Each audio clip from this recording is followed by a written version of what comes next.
Hello नमस्कार बच्चों, कैसे हो आप लोग सभी। जैसे कि हमारी ये सेकंड क्लास है। इससे पहले की क्लास के अंदर हम लोग कुछ एक आर्टिकल्स डिस्कस कर चुके हैं प्रेसिडेंट से रिलेटेड। देखिए पीछे जो क्लास थी ना उसके अंदर थोड़ा बहुत ब्लर बहुत ज़्यादा हो रहा था वीडियोज़ के अंदर, लेकिन मेरे बच्चे उसके अंदर आपको कंटेंट देखने को मिला था और आपने देखा भी होगा। सर वो जो कंटेंट था वो आपके लिए सबसे अलग था, शायद ही आप लोगों ने ऐसा देखा होगा। आज अपनी सीरीज़ को आगे लेके चलते हैं और थोड़ा ना एक दो वीडियोस के अंदर आपको और एडजस्ट करना पड़ेगा। उसके बाद में अपना कैमरा आने वाला है, कैमरा आ जाएगा, स्टूडियो अपना एकदम बढ़िया तरीके से सेटअप हो जाएगा। उसके बाद में आपकी वीडियोस बिल्कुल एकदम परफेक्ट आएगी। चलिए आगे स्टार्ट करते हैं। देखिए हम लोग प्रेसिडेंट पढ़ रहे थे, राष्ट्रपति पढ़ रहे थे। क्या कर रहे थे मेरे भाई? राष्ट्रपति कर रहे थे।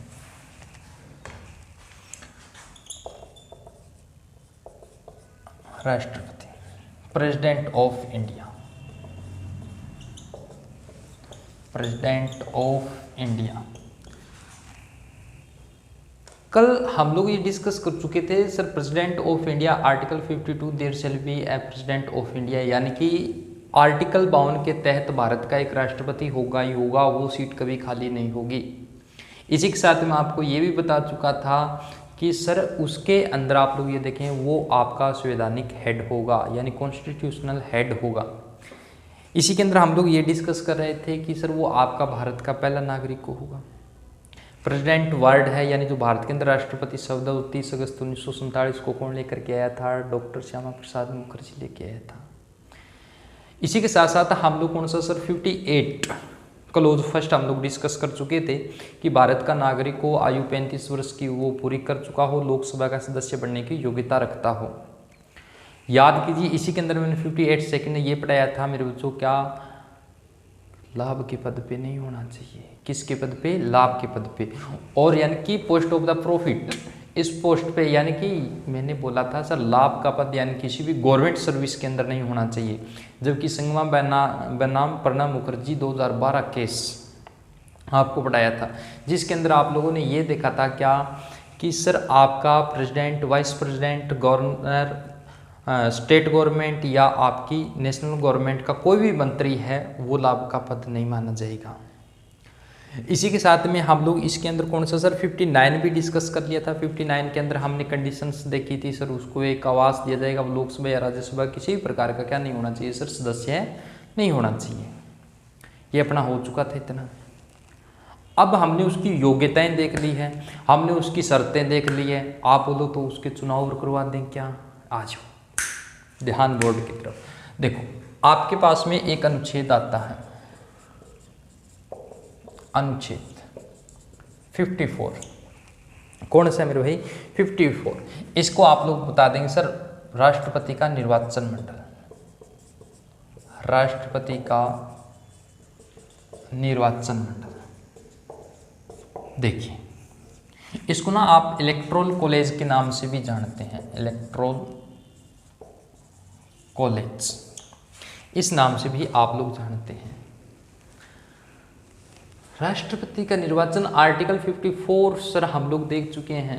क्या देख चुके हैं? अब देखिए आप लोग, इतनी देर कुछ नहीं देखा, अब देखिए सर इसके अंदर हम लोग ये देख चुके हैं सर आर्टिकल 54 के अंदर क्या होगा सर, राष्ट्रपति के निर्वाचन की बात कही गई है। लेकिन आप लोग देखें सर 54 क्लोज ए, इसके अंदर ये कहा गया कि सर कौन कौन भाग ले सकता है, राष्ट्रपति कौन कौन बनाएगा।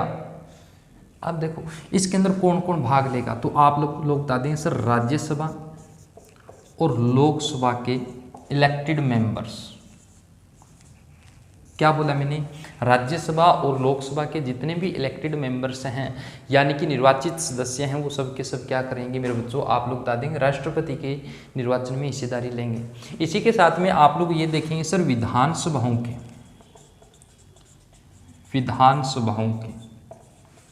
निर्वाचित सदस्य कौन से हैं? विधानसभाओं के। कान खोल के सुनो दोबारा, मैंने क्या बोला है? राज्यसभा लोकसभा के इलेक्टेड मेंबर्स, विधानसभाओं के निर्वाचित सदस्य। मैंने विधानसभा बोला है, विधानमंडल नहीं बोला है। क्या बोला है? विधानसभा। तो विधानसभा के निर्वाचित आप लोग क्या बता देंगे सर? सदस्य बता देंगे। सर ये बात तो हमने ठीक है, लेकिन आपने यहाँ एक बोला विधानसभा,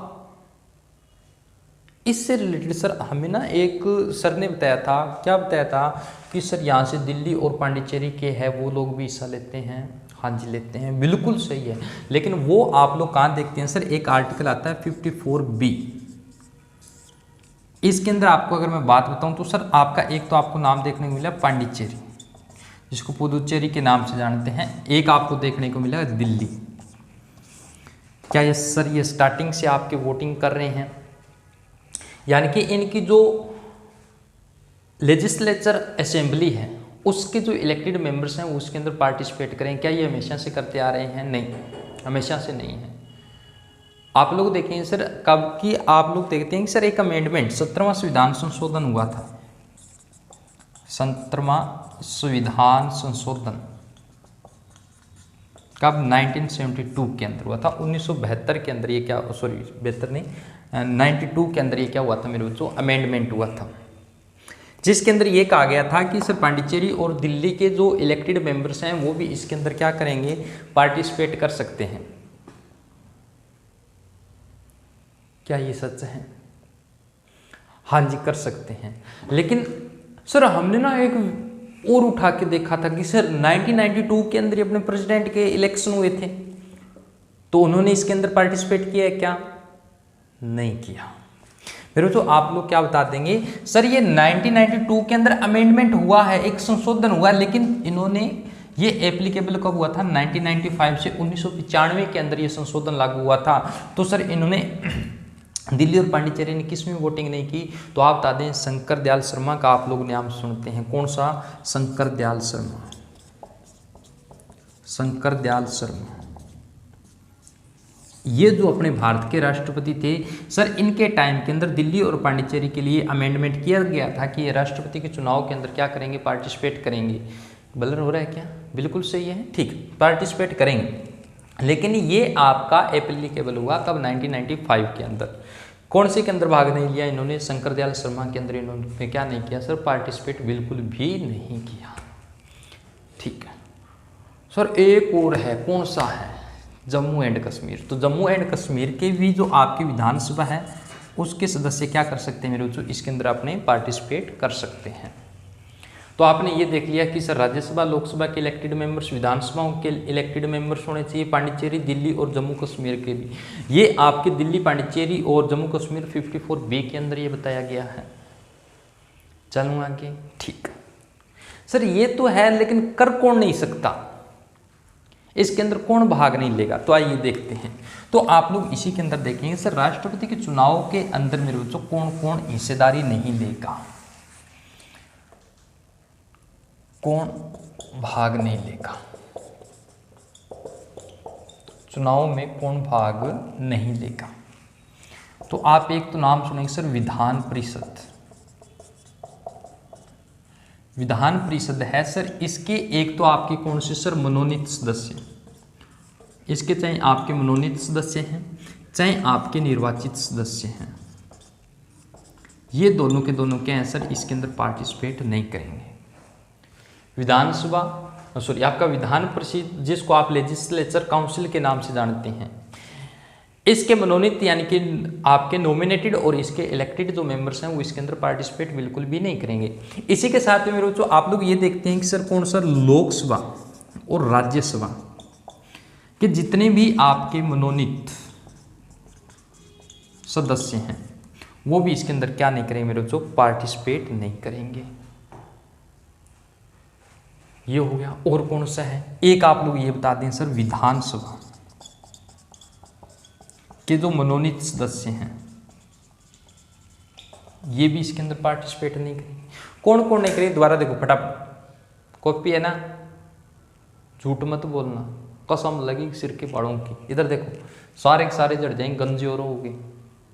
देखो विधान परिषद मनोनीत सदस्य, निर्वाचित सदस्य पार्टिसिपेट नहीं करेंगे। लोकसभा और राज्यसभा के जो भी आपके क्या हैं सर नॉमिनेटेड मेंबर्स हैं पार्टिसिपेट नहीं करेंगे। विधानसभा के नॉमिनेटेड मेंबर्स हैं वो भी इसके अंदर पार्टिसिपेट बिल्कुल भी नहीं करेंगे।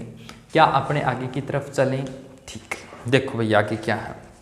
इसी के साथ में सर आपका एक आर्टिकल और आ जाता है कि ये साफ कर दूँ, नोट डाउन कर लो फिर चलते हैं। देखो सर, इसी के साथ में ना एक आता है method of president election. Sir आप लिखेंगे अनुच्छेद 55। सर 54 के अंदर हमने देख लिया था कौन सा, कि सर 54 के अंदर हमने ये देखा था कि सर प्रेसिडेंट का एक इलेक्टोरल कॉलेज देखा था हम लोगों ने। ठीक है, आ जाओ। अब इसके अंदर आप लोग क्या देखेंगे, आप लोग लिखें मेथड ऑफ प्रेसिडेंट इलेक्शन। राष्ट्रपति के चुनाव का जो तरीका है वो कौन कौन सा है। चलें आगे देखो,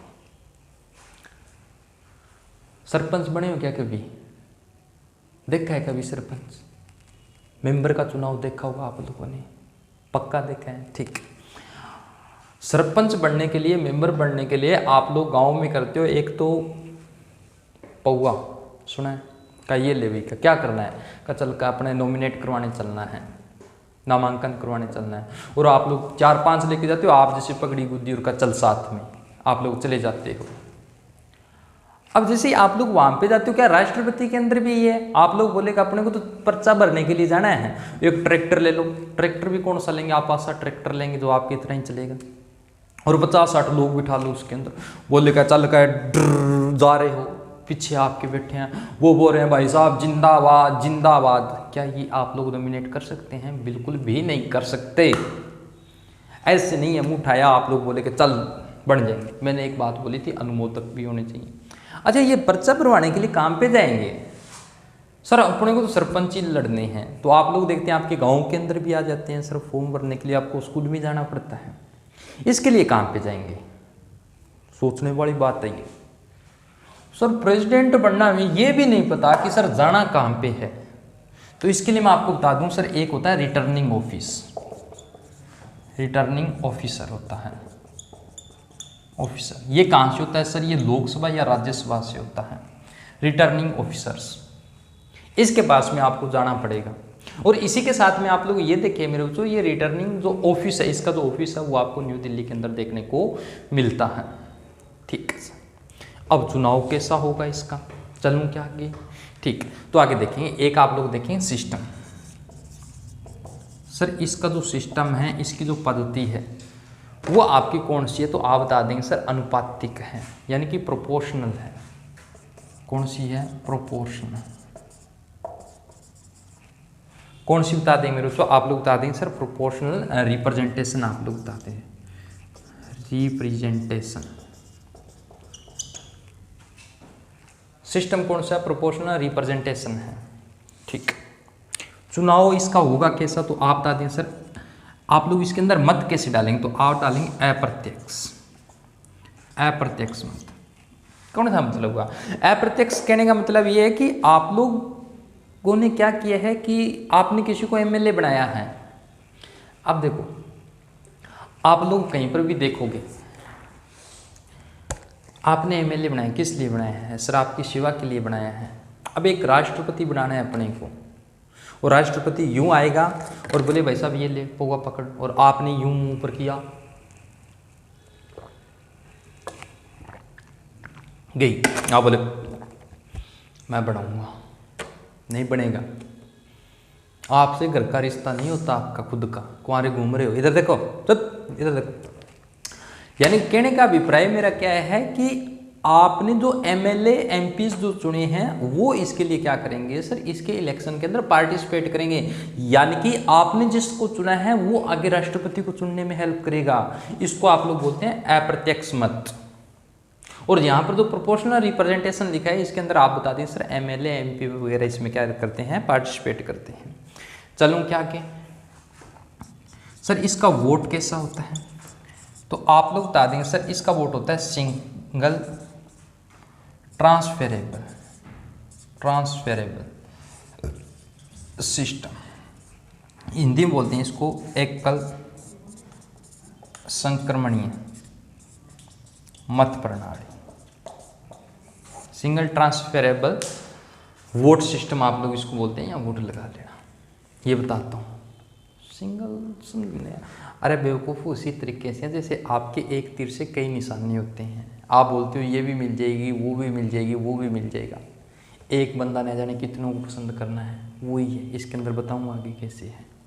चलें क्या आगे, आगे आ जाओ। इसके अंदर आप लोग देखेंगे सर, एक और क्या बता देंगे सर, इसका जो है ना सीक्रेट होता है। आप बता देंगे सर इसका मतदान और कैसा है, गुप्त मतदान है। कैसे है मेरे बच्चों, गुप्त है, सीक्रेट बैलेट के नाम से आप लोग इसको जानते हैं। चलें क्या आगे, चलिए। अच्छा यहाँ पर ना आपने एक बात डिस्कस की थी सर, अपना कैसा हो चुनाव सर, प्रोपोर्शनल रिप्रेजेंटेशन होगी। इसका मतलब क्या है सर, यहाँ पर एमपी और एमएलए, और MP, member of legislative assembly और मेंबर ऑफ पार्लियामेंट, दोनों का मत क्या होगा, मत की जो वैल्यू है सर वो बिल्कुल बराबर रहने वाली है।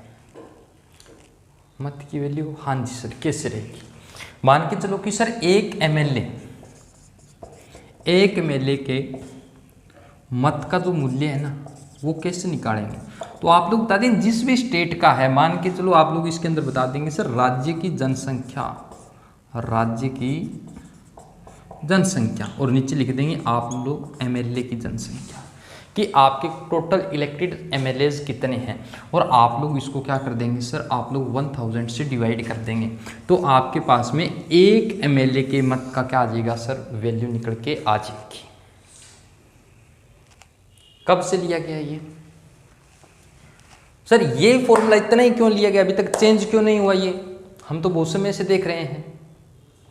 आपके कहने से चेंज नहीं होगा, कैसे होगा ये, आप लोग बता देंगे सर अपना कौन सा है सर, एक संविधान संशोधन, आपने नाम सुना 84वां संविधान संशोधन, सुना है क्या किसी ने, संविधान संशोधन 84वां। इसके अंदर क्या किया गया था कि सर हमने ये देखा था कि सर भारत की जो जनसंख्या है वो आपकी क्या थी सर, दक्षिण भारत और आपका कौन सा सर, उत्तरी भारत की जनसंख्या लगभग सेम थी। कब सर, 1971 के आसपास में। तो ये अमेंडमेंट हमने कब किया था सर, ये 2001 के अंदर किया था, और ये बोला था सर ये 2026 तक आपका यही रहने वाला है। यानी कि कब की बात है सर, कौन सी जनसंख्या को आधार माना गया है, तो आप लोग बता दें जनसंख्या का आधार माना गया है आपकी कब की सर, 1971 की जनसंख्या को इसका क्या माना गया मेरे बच्चों, आधार माना गया है। ठीक है सर, ठीक है। अब इसी तरीके से आप लोग क्या बता दें, अगर आपसे पूछ लिया जाए सर एक एमपी के मूल्य का जो मत है वो कैसा होगा, तो आप लोग बता देंगे सर उसके अंदर टोटल इलेक्टेड एमएलए, और आप लोग क्या बता देंगे सर कितने उसके अंदर एमपी है, ये आपका क्या होगा सर, एक एमपी के मत का मूल्य होगा, हो जाएगा। ठीक है सर, साफ कर दूँ इस चीज़ को, ठीक है, फटाफट से नोट डाउन कर लो या स्क्रीनशॉट ले लो। चलते हैं वाले साहब, कितना हुआ ये, टाइमिंग कितनी है, 18 हुई है क्या, ठीक है, चलो आगे चलते हैं। आगे देखो फटाफट, मैं एक कंसेप्ट और निकाल देता हूँ आपका। देखो सर अपना जो निर्वाचित कोटा होगा जीतने के लिए, निर्वाचित कोटा कितना होना चाहिए, तो आप लोग मेरे बच्चों ये बता देंगे सर जो कुल वेद मत होंगे आपके, कुल वेद जो मतों का मूल्य होगा उसके आधे से एक ज़्यादा होना चाहिए, बता देंगे। क्या बता रहे हो यार सर, समझ में नहीं आ रहा। अरे बेवकूफ़, इधर देखो एमएलए और एमपी है, अभी तो पीछे बताया था एमएलए और जो एमपी है उसके कुल वैल्यू आई थी मत की, उसको हाफ करके एक आपका ज़्यादा आना चाहिए, आपके पास में क्या आ जाएगा, निर्वाचित कोटा आ जाएगा, आप लोग क्या हो जाएंगे सर, जीत जाएंगे। राष्ट्रपति बना दिया मैंने आपको, नहीं बनाया है, वापस आ जाओ इधर। देखो क्या है, ये चीज़ समझ में आई या नहीं है आप लोगों की, ठीक, ये हम लोग समझ गए सर। अब आ जाओ आगे सर, इसी के साथ में ना ये आप लोग बार बार बोल रहे थे सिंगल ट्रांसफरेबल, ये क्या था, मैं बार बार एक नाम बोल रहा था, सिंगल ट्रांसफरेबल वोट सिस्टम। ये क्या है, एकल संक्रमणीय मत प्रणाली बोलते हैं इसको, क्या बोलते हैं, एकल संक्रमणीय मत प्रणाली। क्या है ये, देखो एकल संक्रमणीय मत प्रणाली क्या है, क्या कुछ है इस चीज के अंदर। एकल संक्रमणीय मत प्रणाली के अंदर मेरे बच्चों आप लोग ये देखते हैं कि एक व्यक्ति है वो अलग अलग चॉइस रखता है, वो सबके लिए अलग अलग चॉइस रखता है। देखो आधे से ज्यादा लड़कियां हैं, कुछ कोई भी है, आपकी एक चॉइस है, यानी कि अगर ये सबसे पहले हाँ करती है तो मैं इसके लिए तैयार हूँ, बोले कि अगर ये नहीं मानती तो मैं दूसरे के लिए तैयार हूँ, आप बोलो दूसरी नहीं मान रही मैं तीसरे के लिए तैयार हूँ, तीसरी नहीं मान रही मैं चौथे के लिए तैयार हूँ। आप लोग एक क्रम वाइज रखते हैं, चाहे आप एक लड़कों को ले लो, लड़कियां भी होती है, वो लड़का है ना वो बड़ा सुंदर है, एक लड़का है बोले क्या है, साथ वाली बोलती है वो काम का नहीं है तेरे का है, क्यों, कब उस वो मैरिड है या जैसे, अच्छा कोई बात नहीं, अगर मेरे को वो नहीं मिलता तो वो दूसरा लड़का नहीं, वो भी सुंदर है, पैसे वाला है, उसकी माँ बहुत सुंदर है, मान जाएगी, उस लड़के को दूसरे नंबर पर। इसी तरीके से आप लोग बोलते वो भी नहीं माना ना, और बता, हमारे एडिटर साहब बैठे हैं, बोले प्रवीण सर का एक एडिटर है बहुत सुंदर सा, उसकी माँ मान जाएगी, वो उसको मैं तीसरे नंबर पर रखता हूँ। होता है या नहीं होता है, एक व्यक्ति अलग अलग चॉइस रख रहा है, तो इसके अंदर समझाऊँ आपको क्या कुछ है। इधर देखो आ जाओ, क्या बता रहा था, मान के चलो सर आप लोग क्या कर रहे हैं मेरे बच्चों, इस तरीके से एक मैं आपको समझाने की कोशिश कर रहा हूँ। ये लो आपकी पार्टियां दे देता हूँ, मान लो V1 वोट है आपका, ये V3 है, इसी तरीके से आपका कौन सा ले लेते हैं सर, V4 ले लेते हैं।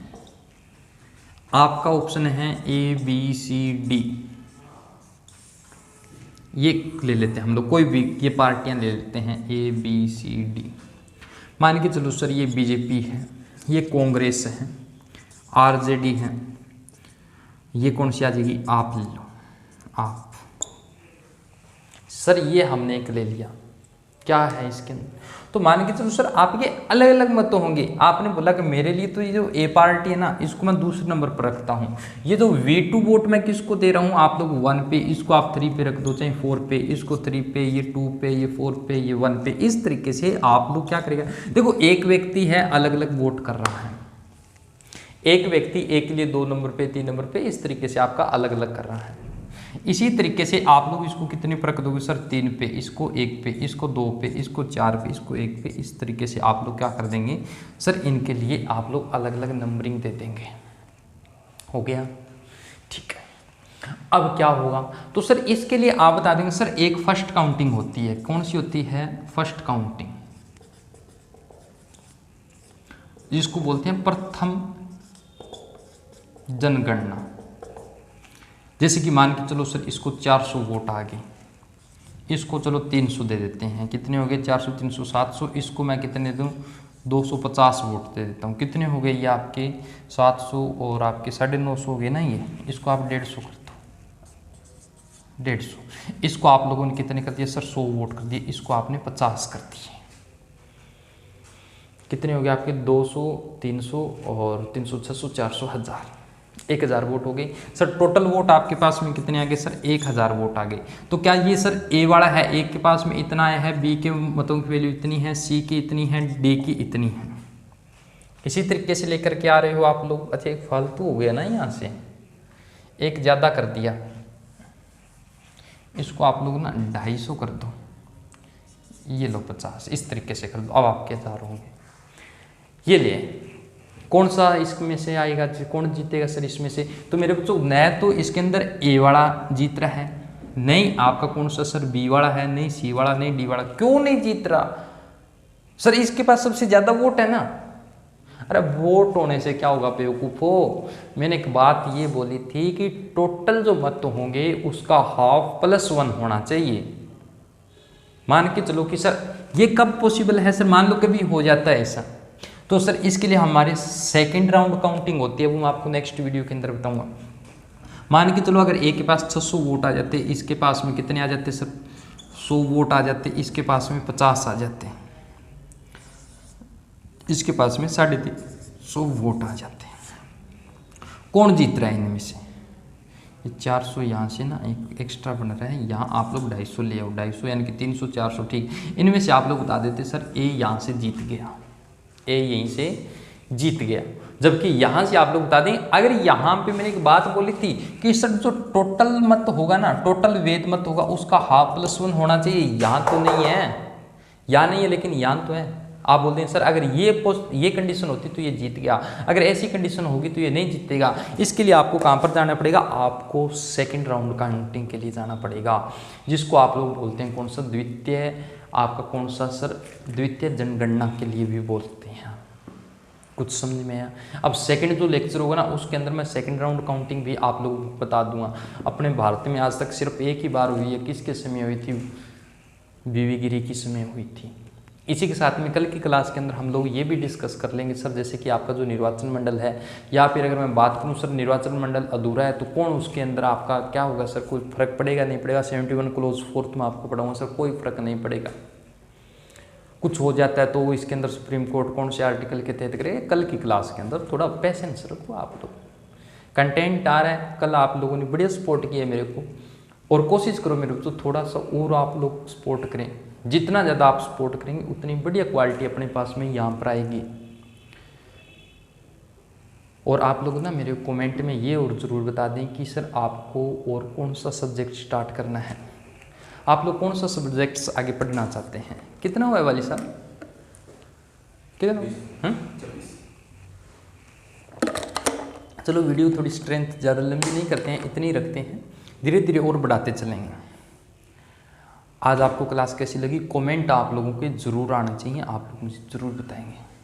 चलो मिलते हैं अपने किसी नेक्स्ट सेशन के अंदर, तब तक keep smiling keep shining bye.